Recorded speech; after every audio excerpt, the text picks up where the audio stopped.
매일 성경 묵상 나눔입니다. 6월 3일 월요일입니다. 오늘 묵상하는 본문은 사도행전 14장 1절에서 18절입니다. 본문을 읽습니다. 온 무리가 가만히 있어 바나바와 바울이 하나님께서 자기들로 말미암아 이방인 중에서 행하신 표적과 기사에 관하여 말하는 것을 듣더니 말을 마침에 야고보가 대답하여 이르되 형제들아 내 말을 들으라.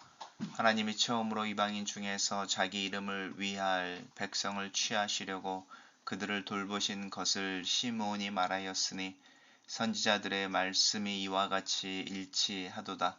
기록된 바 이후에 내가 돌아와서 다윗의 무너진 장막을 다시 지으며 또 그 허물어진 것을 다시 지어 일으키리니 이는 그 남은 사람들과 내 이름으로 일컬음을 받는 모든 이방인들로 주를 찾게 하려 함이라 하셨으니 이는 예로부터 이것을 알게 하시는 주의 말씀이라 함과 같으니라. 그러므로 내 의견에는 이방인 중에서 하나님께로 돌아오는 자들을 괴롭게 하지 말고 다만 우상에 더러운 것과 음행과 목매어 죽인 것과 피를 멀리하라고 편지하는 것이 옳으니 이는 예로부터 각 성에서 모세를 전하는 자가 있어 안식일마다 회당에서 그 글을 읽음이니라 하더라. 이에 사도와 장로와 온 교회가 그 중에 사람을 택하여 바울과 바나바와 함께 안디옥으로 보내기를 결정하니 곧 형제 중에 인도자인 바사바라 하는 유다와 실라더라. 그 편에 편지를 붙여 이르되 사도와 장로 된 형제들은 안디옥과 수리아와 길리기아에 있는 이방인 형제들에게 문안하노라. 들은즉 우리 가운데서 어떤 사람들이 우리의 지시도 없이 나가서 말로 너희를 괴롭게 하고 마음을 혼란하게 한다 하기로 사람을 택하여 우리 주 예수 그리스도의 이름을 위하여 생명을 아끼지 아니하는 자인 우리가 사랑하는 바나바와 바울과 함께 너희에게 보내기로 만장일치로 결정하였노라. 그리하여 유다와 실라를 보내니 그들도 이 일을 말로 전하리라. 성령과 우리는 이 요긴한 것들 외에는 아무 짐도 너희에게 지우지 아니하는 것이 옳은 줄 알았노니 우상의 제물과 피와 목에 매여 죽인 것과 음행을 멀리할지니라.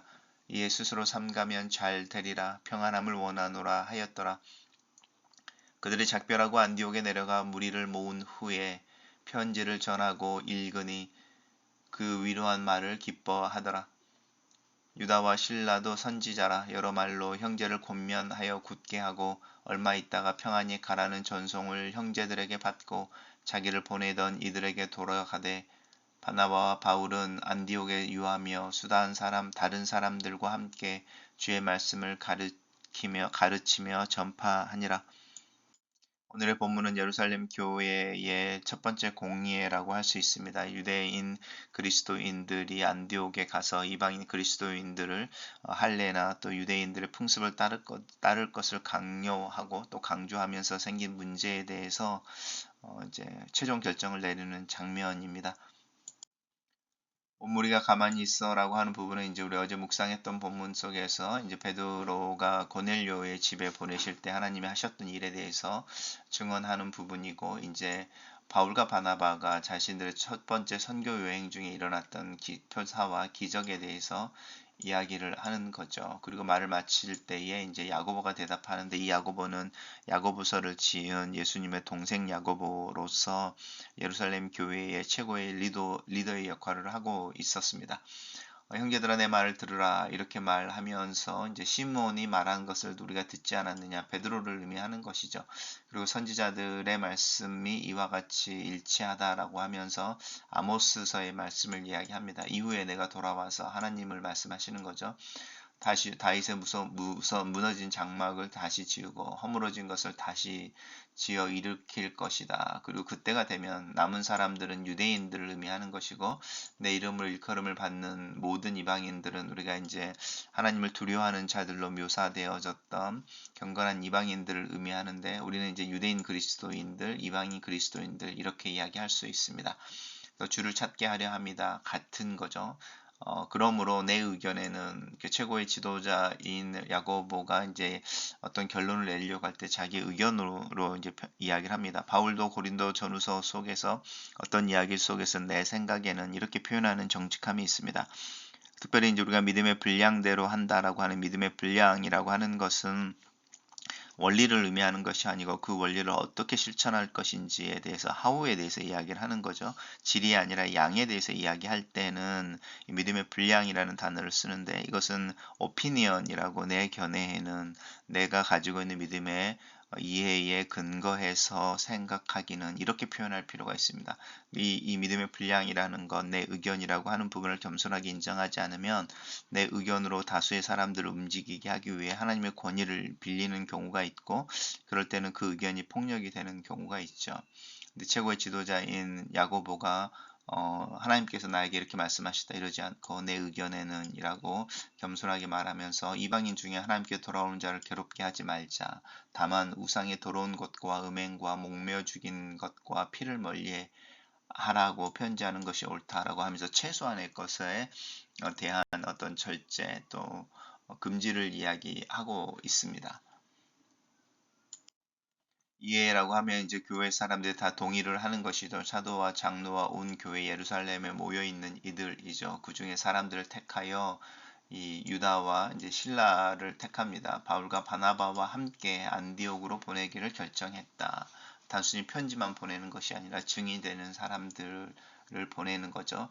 근데 그 편지의 첫 번째는 사과입니다. 이방인 형제들에게 무난한다라고 말하면서 우리 중에 어떤 사람들이 우리의 지시도 없이 나가서 말로 너희를 괴롭게 하고 마음을 혼란하게 한다라고 하는 부분에 있어서 인정하고 이 너희를 괴롭게 하고 마음을 혼란하게 한다라는 부분 속에 공감을 표현해 내고 있습니다. 그러면서 이제 그 문제를 해결하기 위해 우리가 예수 그리스도 이름을 위하여 생명을 아끼지 아니하는 자인 이렇게 말하고 우리가 사랑하는 바나바와 바울과 함께 이렇게 이야기합니다.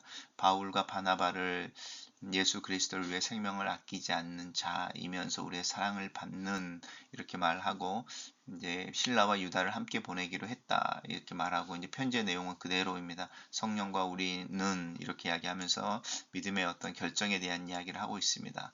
이 몇 가지 외에는 너희들에게 아무 짐도 지우지 않는 것이 맞다. 라고 이야기하면서 스스로 삼가면 잘 될 것이다. 평안하기를 원한다라는 편지를 씁니다. 이 편지를 가지고 바나바와 바울이 안디옥으로 갈 때 유다와 실라가 같이 가고 그 편지를 읽고 위로한 말을 기뻐하였다. 이제 커뮤니케이션이 잘 이루어지고 공동체의 평화가 찾아오는 부분을 이야기합니다. 예루살렘에서 내려온 유다와 실라도 선지자여서 여러 형제들을 권면하고 또 굳게 하였다라는 것은 복돋아 주고 이제 가르치고 이제 이런 부분이죠. 그리고 그들은 예루살렘으로 돌아가고 바나바와 바울은 안디옥에서 다른 수많은 사람들과 함께 주의 말씀을 가르치며 전파하더라. 이 그리스도인의 삶에 있어서 독불 장군은 없고 특별히 교회라고 하는 공동체에서 혼자 할 수 있는 일은 사실은 많지 않고 또 그런 일들은 지양해야 한다고 할 수 있습니다. 단락을 요약해 보겠습니다. 베드로와 바울과 바나바의 증언과 성경을 근거로 야고보는 이방인 그리스도인들에게 우상의 제물과 피와 목에 목매어 죽인 것과 음행을 멀리할 것 외에 다른 신앙의 행실을 요구하지 않기로 결론을 내린다. 이렇게 정리해 봤습니다. 매성경의 묵상 나눔입니다. 베드로가 고넬료 사건에 대해 증언하여 유대 그리스도인들을 침묵시키자 뒤이어서 바울과 바나바가 선교 여행 중 이방 도시에 임했던 표적과 기사에 대해 설명하여 이방 선교의 정당성을 확증합니다. 실증되지 않고 열매를 맺지 않는 진리는 없습니다. 진리를 확증한 열매들이 우리 공동체에 어떻게 나타나고 있는지 고민해 봅시다. 이방인을 차별하던 유대 그리스도인의 대표인 야고보는 도리어 베드로의 편에 섭니다. 베드로의 증언에서 무너진 다윗의 장막이 교회로서 재건되고 이방인이 하나님의 백성에 포함되는 예언의 성취를 보았기 때문입니다. 인정과 친분이 아닌 오직 성경을 토대로 하나님의 뜻을 찾는 이상적인 회의의 모습을 볼 수 있습니다. 야고보는 이방인에게 유대 민족의 관습과 문화를 요구하지 말 것을 결의합니다. 하지만 이방인 그리스도인 역시 교회 안의 동료 유대인에게 혐오감을 주는 이방 풍습을 자제할 것을 요청합니다. 진리를 지키되 약한 자를 배려하는 거룩한 절충, 그 절충의 지혜가 필요한 시기를 살고 있습니다. 예루살렘 교회는 결의한 사항을 편지로 담아 안디옥 교회에 전달합니다. 편지의 권위를 더하기 위해 예루살렘의 일원인 유다와 실라를 동행시킵니다. 편지의 내용은 안디옥 교인들에게 할례를 강요한 일부 유대인 그리스도인들의 무례함에 대해 사과하고 이방인으로서 있는 모습 그대로 그리스도인으로 받아들여질 수 있음을 확증하는 것입니다. 또한 있는 모습 그대로라고 해서 방종에 빠지지 말고 이방 문화 속에서 잔혹하고 음란한 풍습을 제거하기를 권면하고 있습니다. 이처럼 성령께서 주신 언어와 합의로 소통할 때 성령께서 주시는 기쁨이 공동체를 압도할 것입니다. 유다와 실라는 편지를 주는데 그치지 않고 직접 형제들을 권면하고 굳게 세워줍니다. 바울과 바나바 역시 지도자들과 협력하면서 가르치고 전파하는 사역에 매진합니다. 지도자들이 말씀 속에서 연합과 사랑의 본을 보일 때 교회는 말씀으로 든든히 자라갈 것입니다. 글로서는 기도입니다. 살아계신 하나님께서 내가 세운 벽을 허무실 때, 사람들 사이에 그어진 선을 지우실 때, 그거의 그 제거의 과정에 함께 있을 수 있는 용기를 구합니다. 내 앞에 세우신 얼굴들을 대할 때 그 하나님의 마음으로 그들을 대면할 수 있게 하시고, 내 마음속의 기대와 판단을 멈출 줄 아는 관용과 여유를 위해 기도합니다. 만나는 이들을 환대하고 축복하고 용납하며 수용할 수 있는 주님을 닮은 마음과 믿음을 위해 기도합니다. 내 개인의 삶에 스스로 절제와 훈련의 삶을 살며 평화와 평안을 나누고 촉진하는 자로 하루하루를 살게 도와 주시옵소서. 예수님 이름으로 기도합니다. 아멘.